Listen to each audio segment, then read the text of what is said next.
Hello ಎಲ್ರಿಗೂ, ಇವತ್ತಿನ ವಿಶೇಷತೆಗೆ ಎಲ್ರಿಗೂ ಸ್ವಾಗತ. ನಾನು ನಿಮ್ಮ ಚಂದುಗೌಡ. ಇವತ್ತು ನಾವು ಸಂಡೇ ಇರೋದ್ರಿಂದ ಹೊರಗಡೆ ಹೋಗೋ ಪ್ಲಾನ್ ಮಾಡಿದ್ವಿ, ನಂದಿ ಹಿಲ್ಸ್ಗೆ ಹೋಗೋ ಪ್ಲಾನ್ ಮಾಡಿದ್ವಿ ಅಂತ ಹೇಳ್ಬಿಟ್ಟು ಇವತ್ತು ಅಂದರೆ ಮಾರ್ನಿಂಗ್ ತಿಂಡಿ ಮತ್ತು ಮಧ್ಯಾಹ್ನಕ್ಕೆ ಊಟ ಎರಡಕ್ಕೂ ಬಾಕ್ಸ್ಗೆ ಹಾಕಿಸ್ಕೊಂಡು ನಾವು ರೆಡಿ ಆಗಿಬಿಟ್ಟು ಪಿ ಜಿಯಿಂದ ಹೊರಟ್ವಿ. ಪಿ ಜಿಯಿಂದ ಹೊರಟು ನಾವು ಹಂಗೆ ಕೆಳಗಡೆ ನಮ್ಮ ಅನ್ನಪೂರ್ಣೇಶ್ವರಿ ದೇವಸ್ಥಾನ ಅಂತ ಐತೆ, ಅಲ್ಲಿ ಹೋಗ್ಬಿಟ್ಟು ಅಲ್ಲಿಂದ ಕ್ಯಾಬ್ ಬುಕ್ ಮಾಡಿಕೊಂಡು ನಾವು ಹೊರಟ್ವಿ.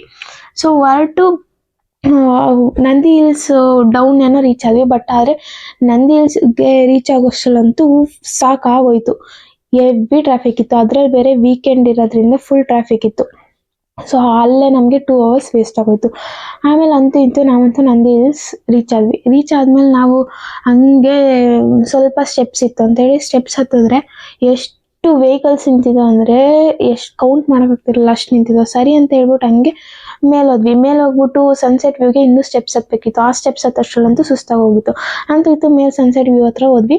ಸ್ವಲ್ಪ ವ್ಯೂನು ನೋಡಿಕೊಂಡು ಆಮೇಲೆ ನಾವು ಸ್ವಲ್ಪ ಫೋಟೋಸ್ ತೊಗೊಂಡು ಮತ್ತೆ ಅಲ್ಲಿಂದ ರಿಟರ್ನ್ ಬಂದ್ವಿ. ಕೆಳಗಡೆ ಬಂದರೆ ಕೀ ಚೇಂಜ್ ಮಾಡ್ತಿದ್ರು.